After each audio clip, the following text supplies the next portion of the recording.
우리 옆에 분들하고 인사 한번 나누실 때, 저기 보면 뭐 오스카상이나 뭐 이런 상들 이렇게 할 때 보면 요즘은 좀 크리스찬이 많이 없어져서 그렇게 안 하는데, 모든 영광을 하나님께 돌립니다. 이렇게 얘기하지 않습니까? 좀 우리가 뭐 상 받을 일이 그렇게 많지는 않지만, 우리가 옆에 분들하고 인사 나누실 때, 모든 영광 하나님께 돌립니다. 이렇게 인사 한번 나누시면 좋겠습니다. 옆에 분들하고 인사 나누시죠? 모든 영광 하나님께 돌립니다. 네. 또 이런 분들 안 계시죠? 나한테 아니고 이런 분들 안 계시죠? 네, 모든 영광은 하나님께만 돌립니다.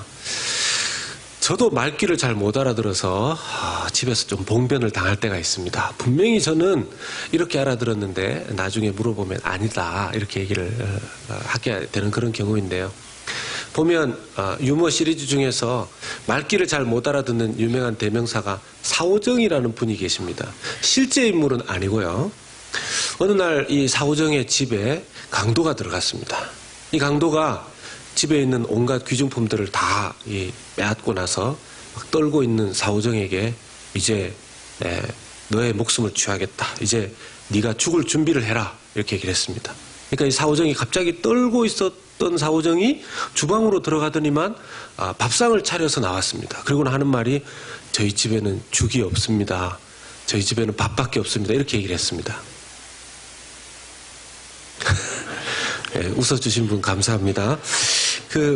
이제 죽을 준비를 해라 이렇게 얘기를 했는데, 죽을 준비를 하라 그랬는데 죽을 준비하라는 줄 알고 죽이 없으니까 지금 아직도 못 얻으신 분들은 예배가 끝나시고 나면 옆에 분들이 좀 가르쳐 주시기 바랍니다.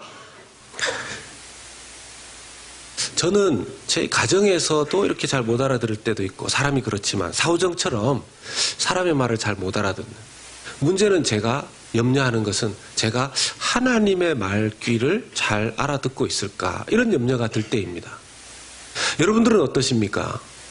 일상생활 속에서 뿐만 아니라 하나님의 말귀를 잘 알아듣고 계시는 것 같습니까? 오늘 우리가 함께 읽은 이 말씀에 유대인들은 하나님의 말귀를 도무지 잘 못 알아듣는 사람들인 것 같습니다. 거의 틀림없습니다. 특별히 그 유대인들 중에서도 지도자들은 더더욱 그랬었습니다. 그래서 예수님께서는 41절, 오늘 본문 41절 말씀에 나는 사람에게서 영광을 취하지 아니하노라 이렇게 말씀하십니다. 이 영광이라는 단어를 바꾸어 보면, 저 영광이라는 단어가 독사라는 헬라어 영광이라는 단어로 쓰여졌는데, 이 말을 다른 말로 번역을 할 수 있는데요. 칭찬, 명성, 찬사 이런 단어로 바꿀 수 있습니다. 이 말은 그래서 예수님께서 나는 너희들에게 어떤 찬사나 어떤 칭찬이나 이런 것들을 아예 기대하지 않는다 이런 말씀이 됩니다. 예수님께서 유대인들을 향해서 나는 너희들에게 칭찬과 찬사와 영광을 기대하지 않는다라고 말씀하신 이유가 뭐냐면, 아예 그들 마음속에 하나님을 사랑하고 하나님께 영광도 올려드리고 싶은 마음이 별로 없었기 때문이라는 것이죠. 사도 바울도 그런 고백을 하면서 신앙생활을 했습니다. 갈라디아서 1장 10절의 말씀에 보면 이제 내가 사람들에게 좋게 하랴 하나님께 좋게 하랴 사람들에게 기쁨을 구하였다면 그리스도의 종이 아니니라 그렇게 말씀하셨습니다. 사도 바울도 깨달았던 것 같습니다. 사람에게서부터 칭찬 듣기를 원하고 사람들에게 인정받기를 원하고서는 그가 올바른 신앙생활, 올바른 사도로서의 삶을 살기가 어렵다라고 생각하고 깨닫고 그렇게 사역을 감당했었던 것 같습니다. 예수님께서 미리 이 일을 아셨죠. 42절에 예수님께서 더 정확하게 말씀하십니다. 다만 하나님을 사랑하는 마음이 너희 속에 없다는 것을 내가 알고 있다. 하나님을 사랑하는 마음이 너희들 속에 없다는 것을 내가 알고 있기 때문에 너희들에게 아예 기대조차 하지 않는다는 것입니다. 그들 마음속에 유대인들, 선택된 유대인들의 마음속에 하나님을 사랑하는 마음이 없다면 어떤 마음이 유대인들 마음속에 있을까요? 인간적인 것들이 그들 마음속에 있는데 43절의 말씀에 나는 내 아버지의 이름으로 왔음에 너희가 영접하지 아니하나 만일 다른 사람이 자기 이름으로 오면 영접하리라. 성경에 기록된 그 예언 가운데 예수님에 대해서는 받아들이지 않고 오히려 사람들이 자기의 이름으로 오면 받아들인다니 이것은 하나님께로부터 오는 그 관심, 하나님을 향한 영광, 시선 이런 것들이 아니라 그들이 사람을 마음에 두고 사람을 염두에 두고 세상을 염두에 두고 살았다는 것을 의미하지 않겠습니까? 그런 그들의 마음속에 그런 마음이 있었기 때문에 세상에 있는 사람들 중에서 자기의 마음에 달콤하게 들리는 그런 이야기들을 해주는 사람들, 그런 스승들, 그런 선지자들에게 유대인들은 마음이 끌려갔습니다. 거짓 메시아들이 나타나서 이스라엘을 정치적으로 회복시켜 주겠다라고 이야기했을 때 그들을 메시아로 받아들이기도 했습니다. 여러분, 오늘날도 그렇지 않습니까? 우리의 귀에 솔깃하게 들려주는 그런 이야기가 있으면 그쪽으로 마음이 많이 향하는 것을 보게 됩니다. 이미 예언되어 있죠. 디모데후서 4장 3절에서 5절 말씀입니다. 때가 이르리니 사람이 바른 교훈을 받지 아니하며 귀가 가려워서 자기의 사욕을 따를 스승을 많이 두고 또 그 귀를 진리에서 돌이켜 허탄한 이야기를 따르리라. 그러나 너는 모든 일에 신중하여 고난을 받으며 전도자의 일을 하며 내 직무를 다하라. 여러분, 오늘날 우리의 귀에 누군가가 자유, 천국, 번영, 축복 이런 메시지를 전하면 아멘, 아멘 하지 않습니까? 쉽게 아멘이 나옵니다. 그러나 순종, 고난, 십자가, 섬김, 희생, 헌신, 회개 이런 메시지들이 나오면 쉽게 아멘 하지 못하는 것이 오늘날의 현실 아니겠습니까? 이렇게 된 이후에는 사람들이 자기의 마음에 드는 메시지를 만들기 위해서 물타기를 하는 일들이 많이 있기 때문이라는 것이죠. 고 옥하는 목사님께서 그의 말씀 가운데 진리의 물타기를 하는 사람들이 있다 이렇게 경고하셨습니다. 옥하는 목사님께서 하신 그 교훈의 내용 중에서 일부를 말씀을 드리면 어떤 사람 중에서 주변에 어떻게 말씀대로 살아. 그냥 최선을 다하면 되는 거야. 그렇게 말하는 사람이 물타기 하는 사람 아니냐는 거죠. 믿으면 다 천국 가는 거지. 어떻게 믿음대로 다 살 수가 있어. 어떻게 성경에 나오는 대로 다 살 수 있어. 그거 율법주의지. 그렇게 말하는 사람이 물타기 하는 사람 아니냐는 겁니다. 심지어는 세상 사람들이 하는 이야기, 비슷한 이야기를 믿음의 사람들이 하면서 갓 결혼한 딸을 향해서 결혼했는데 그래? 네 남편이 그렇게 이야기해? 그러면 그 사람하고 지금 헤어져. 너 지금 젊었으니까 지금 헤어져야지 좋은 사람 만날 수 있어. 지금부터 내가 그렇게 기도할 테니까 그렇게 하자. 이렇게 말하는 사람이 있다면 그 사람이 정말 진리를 믿는 사람이라고 볼 수 있겠는가? 그런 사람들이 진리의 물타기를 하고 있는 사람 아니냐? 그렇게 제가 아니라 옥하는 목사님께서 메시지를 하셨다는 겁니다. 저한테 와서 따지지 마시고요. 이런 진리의 물타기의 메시지 때문에 그렇지 않아도 하나님을 바라보는 것에 정도의 길을 걷는 것을 힘들어하는 우리를 향해서 우리의 믿음조차도 흔들리게 되는 경우가 많다는 것입니다. 오히려 예수님께서 한 번 더 경고하십니다. 44절의 말씀에 유대인들이 얼마나 서로의 모습을 바라보면서 하나님의 영광을 취하지 않는지, 너희가 서로 영광을 취하고 유일하신 하나님께로부터 오는 영광은 취하지 아니하니 어찌 나를 믿을 수 있느냐. 서로 칭찬하고 서로 인정하고 서로 찬사를 보내는 그런 일은 하고 있지만 하나님께 영광을 올려드리고 하나님께 인정받기 위한 그런 신앙은 너희들이 아니다, 이렇게 주님께서 말씀하고 계신 것입니다. 그때 당시에 종교 지도자들은 서로 칭찬하고 서로 존중하기 바빴습니다. 그들이 가장 존경했었던 옛 조상 중에 여러 사람이 있지만 그 사람 중에 한 사람이 오늘 본문에 등장하는 모세이죠, 모세. 그래서 그들은 모세와 같은 존경을 받기를 원했습니다. 마태복음 23장 2절의 말씀에 보면 서기관들과 바리새인들이 모세의 자리에 앉아 있었습니다. 모세의 자리에 앉아 있었습니다. 모세처럼 되고 싶었습니다. 비록 자신들이 존경하는 그 사람처럼 유대 백성들도 자신들을 존경하기를 원했던 것이죠. 문제는 그들이 모세처럼 되기는 원했지만 모세가 믿고 있는 바, 모세가 사랑했었던 그 하나님, 모세가 정말 하나님을 바라보았던 그 믿음은 바리새인들과 유대 지도자들에게는 없었습니다. 그래서 여러분 오늘 본문 46절의 말씀을 보십시오. 모세를 믿었더라면 또 나를 믿었으리니 이는 그가 내게 대하여 기록하였습니다. 모세는 다른 율법의 내용들을 지키라고 우리에게 유대인들에게 말씀을 주신 것이 아니라 그 말씀 가운데 모세 오경의 말씀 가운데 장차 올 메시아에 대해서 계속해서 예언의 메시지를 주었는데 그 메시지를 너희들이 파악하고 있지 못하다 하는 말씀을 예수님께서 지금 하고 계신 것입니다. 모세가 과연 예수님에 대해서 성경에 기록해 놓았을까요? 신명기 18장 15절의 말씀을 보겠습니다. 신명기 18장 15절의 말씀 같이 한번 읽겠습니다. 시작. 내 하나님 여호와께서 너희 가운데 내 형제 중에서 너를 위하여 나와 같은 선지자 하나를 일으키시리니 너희는 그의 말을 들을지니라. 여러분 여기에 나오는 나와 같은 선지자 하나가 바로 모세가 장차 나타날 메시아에 대해서 예언한 메시지라는 것입니다. 그런데 나와 같은 선지자 하나, 저 사람을 그 이후에 수많은 선지자들이 나타났는데 예수님이라고 꼭 찍어서 우리가 받아들일 수 있겠습니까? 근데 이걸 놀랍게도 베드로 사도는 저 메시지가 바로 예수님을 향한 것이었다라고 해석해냅니다. 사도행전 3장 22절의 말씀입니다. 모세가 말하되 주 하나님이 너희를 위하여 너희 형제 가운데서 나 같은 선지자 하나를 세울 것이니 너희가 무엇이든지 그의 모든 말을 들을 것이라.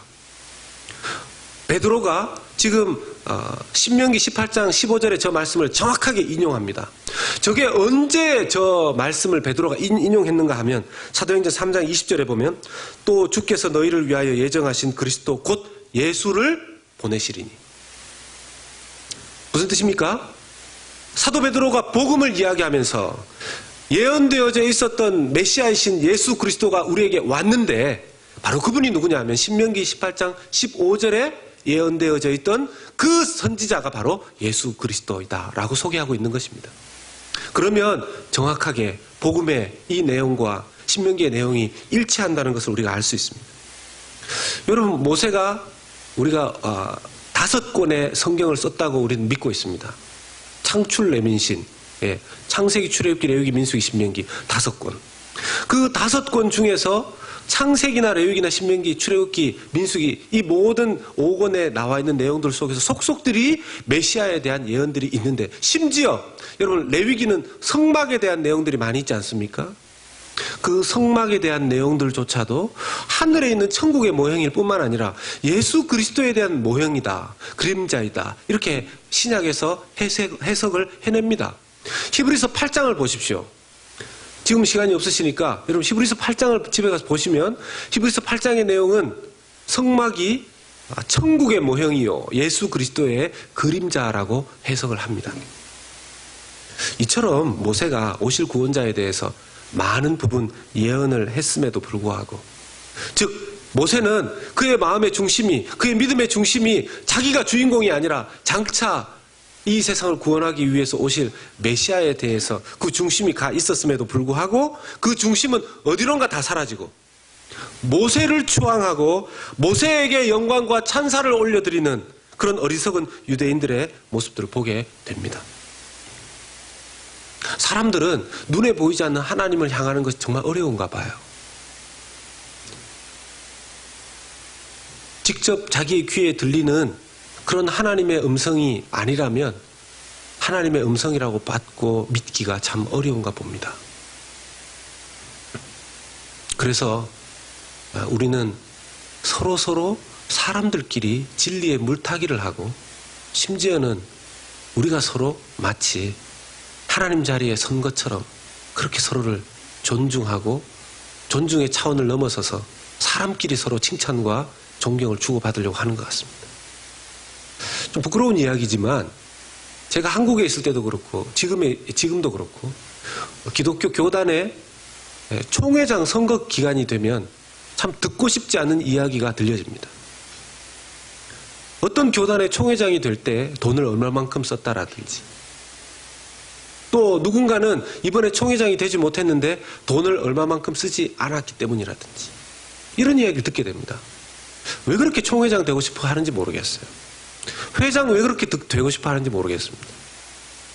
그렇게 총회장이 되고 나서 얻어지는 유익, 제일 큰 것은 어디에 가든지 제일 높은 자리에 앉게 되는 것이죠. 일반 사회에서 보다도 기독교 안에서 그런 일이 있다는 것이 참 부끄럽습니다. 여러분, 만약에 여러분들을 봐서는 전혀 그럴 사람이 한 분도 없을 것 같은데, 제가 총회장이 되겠다고 돈을 끌어모으는 그런 일을 하면 여러분 당장 저를 쫓아내시면 됩니다. 얼굴들 보니까 확실히 그렇게 하겠습니다, 이런 지금 그런 거는 잘 순종을 하시려고 그러네요. 왜 사람들이 그렇게 명예로운 자리에 이미 하나님께서 큰 은혜를 주셨다라고 말하는 목사님들까지 그렇게 되겠습니까? 인정받고 싶은 거죠. 인정받고 싶은 거죠. 그런데 여러분, 저도 인정받는 것 좋아합니다. 제가 집에서 이렇게 어쩌다가 일을 좀 해놓고는 아내가 칭찬을 안 해주면 알아주지도 않는 일 안 해야 되겠다, 이런 생각을 합니다. 그리고 좀 이렇게 칭찬 몇 마디 해주면 좋아라, 또 이렇게 다니면서 헤헤거리면서 일을 또 합니다. 그런 거 신경 쓰지 않고 일을 해야 정말 진심 아니겠습니까? 교회 안에서 똑같은 모습을 볼 때가 참 많습니다. 제가 그 훈련 시간에 물었어요. 교회에서 일하면서 가장 어려울 때가 언제입니까? 힘드실 때가 언제입니까? 교회 봉사하시면서 얘기하니까 대답하시기를 어떤 분이, 열심히 일한다고 일했는데 칭찬을 들으려고 일한 것은 아니지만 아무도 알아주지 않을 때입니다, 이렇게 얘기를 해요. 여러분들도 그러십니까? 그러니까 그 옆에 있던 분이 그런 얘기를 하세요. 그래서 내가 봉사를 안 한다고.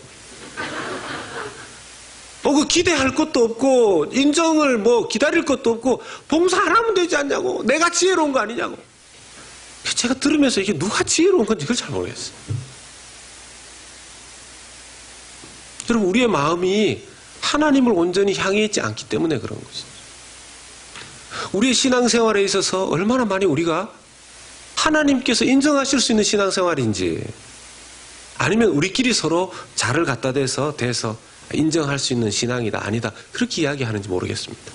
하나님의 뜻에 대해서 우리는 너무 많이 서로 오해하는 것 같기도 합니다. 마치 말귀 잘 못 알아듣는 사오정처럼 말이에요. 우리가 우리 자신의 문제에 대해서 참 잘 모릅니다. 제가 언젠가 한번 우리 교회가 아니고 이전에 있었던 어느 교회에서 자꾸만 그 평일날 이 장애인 주차 구역이 있지 않습니까? 제가 알기로는 그분에게 전혀 이렇게 그분의 차에 적어도 이렇게 그 장애인 디케일이 걸려 있지는 않으니까, 제가 알기로는 그런 분이 아니신데 꼭 거기에 주차를 하시는 분이 계세요. 물론 여러분, 모든 어떤 건물의 입구 바로 옆에 이 장애인 파킹 그 스팟이 있으니까 들어가고 나오기가 편하시니까, 또 의협심이 강한 제가 그분에게 가서 이야기를 하려고 그랬더니만 제 옆에 계셨던 목사님께서 그렇게 얘기하셨어요. 김 목사, 너무 그렇게 따지지 마라. 알고 보면 저분도 어떤 장애가 있을 수도 있다. 그래서, 예? 제가 알기로는 아닌데요. 그러니까 있잖아, 인격 장애라든지 신앙 장애라든지 그런 게 있을 수 있지 않겠느냐. 김 목사는 다 괜찮냐 이렇게 물으시길래 가만히 보면 저도 할 말이 없는 겁니다. 물론 거기 세우면 안 되죠. 물론 거기 세우면 안 됩니다. 그런데 제가 왜 이 말씀 드리냐 하면, 우리가 남들에게 들키지 않는 우리 속에 영적인 질병이 있다는 겁니다. 저 사람이 어떻게 그렇게 말할 수 있어? 저 사람이 나한테 어떻게 그렇게 할 수 있지? 할 수 있어요. 할 수 있습니다. 왜요? 그 사람이 어느 날 그렇게 갑자기 돌변해서 그렇게 얘기한 게 아니라 그게 그 사람이에요. 우리 속에는 선도 있고 악도 있습니다. 우리가 늘 악한 생각, 악한 행동만 하는 것도 아니고요. 우리가 늘 선한 생각, 선한 행동을 하는 것도 아닙니다. 우리 속엔 다 뒤섞여 있습니다. 그런 우리의 왜곡된 눈으로 하나님을 보니 하나님에 대해서 자꾸 오해하려고 하죠. 그런 눈으로 세상을 보니 세상에 대해서 자꾸 왜곡되게 자신을 이해하려고 하죠. 바르게 바라보는 것. 오해하지 않고 하나님을 바라보는 방법이 뭘까요? 그 구체적인 것 중에 몇 가지만 한번 살펴봅시다. 첫 번째는요, 성경의 중심이 예수 그리스도라는 것을 기억하시기 바랍니다. 물론 성경에 여러 가지 이야기들이 나오지요. 역사적인 인물, 역사적인 지역, 지명, 도시, 또 자연 만물에 대한 이야기들이 나옵니다. 그러나 성경은 역사책도 아니고 과학책도 아니고 인물 사전도 아닙니다. 거기에 그런 내용이 포함되어 있을 뿐이지 가장 주된 내용, 핵심적인 내용은 구약 성경은 장차 오실 메시아에 대한 내용이 되고요. 그 중심이 되고 신약 성경은 오신 메시아에 대한 확증이 됩니다. 그래서 말씀을 보실 때 늘 무엇을 찾으셔야 되냐 하면 이 말씀 가운데 구원자 예수 그리스도는 어디에 숨은 그림 찾기처럼 숨어져 계시는지. 신약 성경에는 찾으실 필요조차 없죠. 그러나 구약 속에서 어떤 부분이 그러한지 찾으실 수 있는 해석 훈련을 좀 하셔야 됩니다. 나는 잘 못 찾겠는데요. 잘 안 찾아지는데, 예, 그렇게 말씀하시면 꼭 다음 학기에, 이번 학기에 이루어지는 성경 양육반이라든지 탐구 과정에 꼭 들어가셔야 된다라는 이야기를 하는 겁니다. 그리고 다음 주에 있는 그 말씀 묵상 정교인 세미나에 꼭 참석하셔야 된다는 얘기입니다. 두 번째, 하나님의 뜻을 오해하지 않을 수 있는, 하나님과의 나의 관계에 오해가 없을 수 있는 방법 중에 하나는 뭡니까? 사람의 인정이 아닌 하나님의 인정을 받고 있는 신앙인지를 자주 점검하셔야 된다는 겁니다. 여러분, 건강검진 받지 않으십니까? 몸이 안 좋아서 받는 건강검진도 있지만 몸이 건강함에도 불구하고 꾸준히 건강검진을 받습니다. 왜 그러십니까? 혹시라도 내가 인식하지 못하는, 내가 인지하지 못하는 내 몸에 질병이 있을까봐 건강검진을 하는 거 아닙니까? 그러다 보면 아주 초기에 문제를 잡아내는 그런 경우들이 있죠. 신앙도 똑같습니다. 그런데 내 신앙을 점검하는 건강검진이 뭐냐 하면 나는 사람에게 인정받으려고 지금 신앙생활 모든 것들을 하고 있는가, 아니면 하나님의 인정을 받으려고 하고 있는가. 이게 굉장히 중요한 점검의 기준이 됩니다.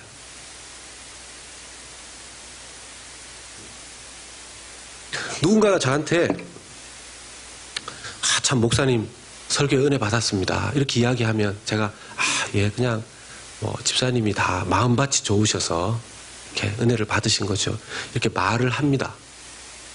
근데 말을 그렇게 하지만 돌아서서는 그런가, 또 내가 또 은혜를 또 할렐루야 막 이러면서 몸에 힘이 막 들어가려고 그래요.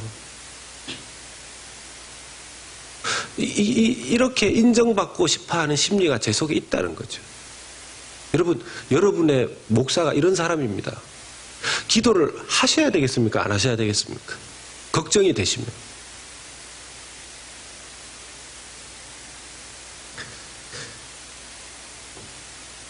종교 개혁자들은 천주교가, 캐톨릭이 그때 당시에 아주 사람 중심의 기독교가 되어가는 것을 보면서 종교 개혁을 했습니다. 그때 그 종교 개혁의 캐치프레이즈가 솔리 데오 글로리아, 오직 하나님께 영광. 그래서 세 가지의 또 다른 것들을 하나하나 이야기했죠. 루터가 이야기했습니다. 솔라 스크립투라, 솔라 피데, 또 하나는 솔라 뭐죠? 그라티아, 오직 말씀으로, 오직 믿음으로, 오직 은혜로. 어디에 신앙의 기준과 중심을 두어야 하는지, 어떤 것을 점검표로 해서 우리의 신앙을 점검해야 되는지 종교개혁자들이 정확하게 알고 있었습니다. 그리고 마지막으로는 그럼에도 불구하고 우리를 사랑하시는 하나님의 사랑을 믿음으로 바라보시고 고백하시라는 이야기입니다. 우리가 누구인지 자기 정체성을 제가 성경을 보면서 가장 정확하게 우리의 정체성을 이야기해주는 구절 중에 하나가 갈라디아서 2장 20절 말씀입니다. 이 갈라디아서 2장 20절 말씀 많은 분들이 암송하시죠. 이 정도는 암송하시는 게 여러 가지로 좋은데 같이 한번 우리 읽어보겠습니다. 시작. 내가 그리스도와 함께 십자가에 못 박혔나. 그런즉 이제는 내가 사는 것이 아니오 오직 내 안에 그리스도께서 사시는 것이라. 이제 내가 육체 가운데 사는 것은 나를 사랑하사 나를 위하여 자기 자신을 버리신 하나님의 아들을 믿는 믿음 안에서 사는 것이라. 아멘. 여러분 믿으십니까? 우리가 예수님과 더불어서 십자가에서 못 박혔고 예수님과 더불어서 십자가에서 다시 살아났다는 것입니다. 그래서 이제는 우리가 우리의 힘으로 우리 자신이 사는 것이 아니라 내가 주님 안에, 주님이 내 안에 살아가고 있다는 것이죠. 여러분, 우리 같은 사람이 어떻게 예수님을 닮을 수 있고 우리 같은 사람이 어떻게 하나님을 사랑할 수 있습니까? 하나님이 우리 안에 계시기 때문에 가능한 것이죠. 하나님이 우리를 먼저 사랑하셨기 때문에 가능한 것이죠. 하나님께서 유대 백성들을 왜 선택하셨습니까?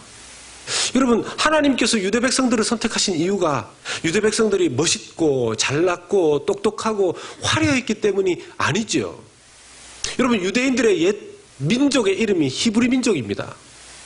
히브리.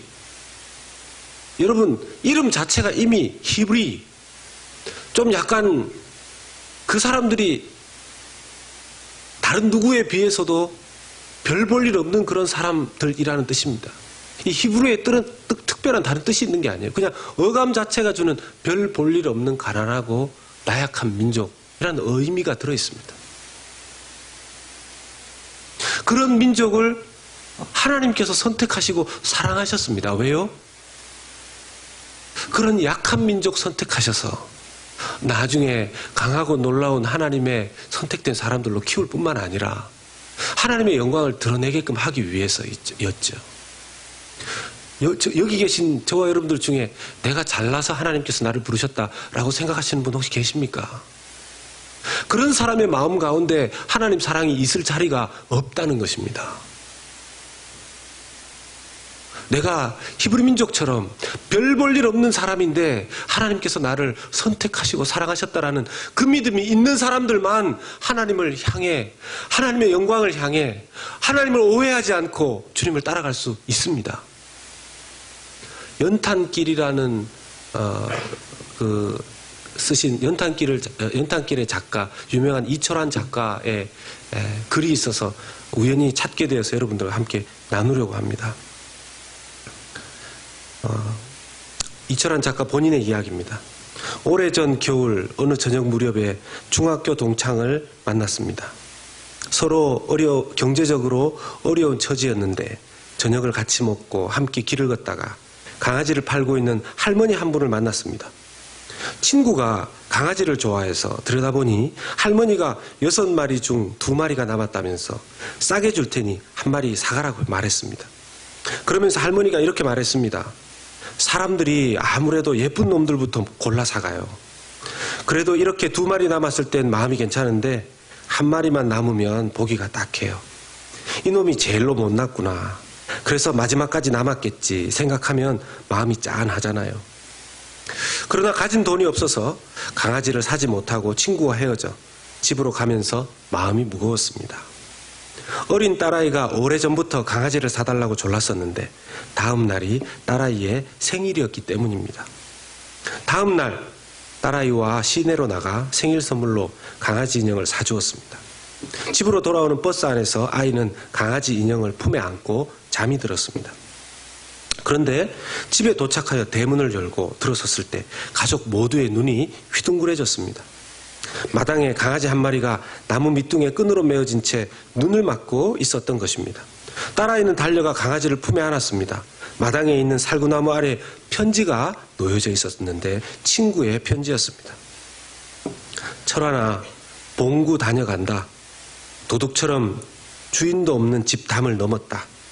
내 딸내미가 생일 선물로 강아지 선물을 받고 싶다고 했다면서 어젯밤 너하고 헤어진 뒤에 강아지 파는 할머니한테 다시 갔었다. 남은 2마리 중에 좀 더 미운 놈으로 사가지고 왔다. 우리 집에서 하루 재우고 오늘 데려왔어. 이 강아지 있잖아. 학교 다닐 적 내 모습을 많이 닮은 것 같다. 나처럼 못나고 공부도 못하는 애들은 어디 가나 찬밥이었으니까. 예수님은 못난 사람들, 힘없는 사람들을 제일로 사랑하셨다는데 말이야. 힘내라. 너는 앞으로 멋진 소설가가 될 거야. 틀림없이. 친구의 편지를 손에 들고 눈 내리는 하늘을 바라보며 자꾸 눈물이 흘러내렸습니다. 우리가 하나님을 오해하는 이유 중에 하나는 하나님에게 잘 보일 수 있는 것이 무엇인가 그 방법 자체를 오해하고 있기 때문입니다. 하나님께서 어떤 나를 사랑하시는가 그 자체를 오해하고 있기 때문입니다. 하나님의 우리를 향한 사랑은 절대적이시고 하나님의 눈은 저와 여러분들 한 사람 한 사람들을 향해 있는데 문제는 우리의 눈이 그 하나님을 향해 1대1로 온전히 향해 있지 않고 세상을 향해 있고 우리 자신을 향해 있기 때문이라는 것입니다. 혹시 아직 우리 중에 하나님을 오해하시는 분 계십니까? 그런 분들이 계신다면 진정한 주님의 마음을 읽어내시는 여러분이 되시기를 바랍니다. 하나님의 본심을 여러분 받아들이시는 여러분들 되시기를 바랍니다.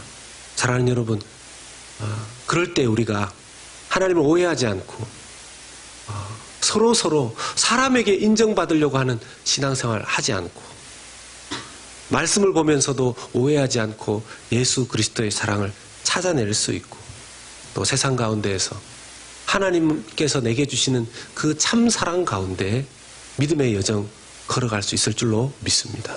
그렇게 살아가시는 저와 여러분들 되시기를 예수님의 이름으로 축복합니다. 기도합시다.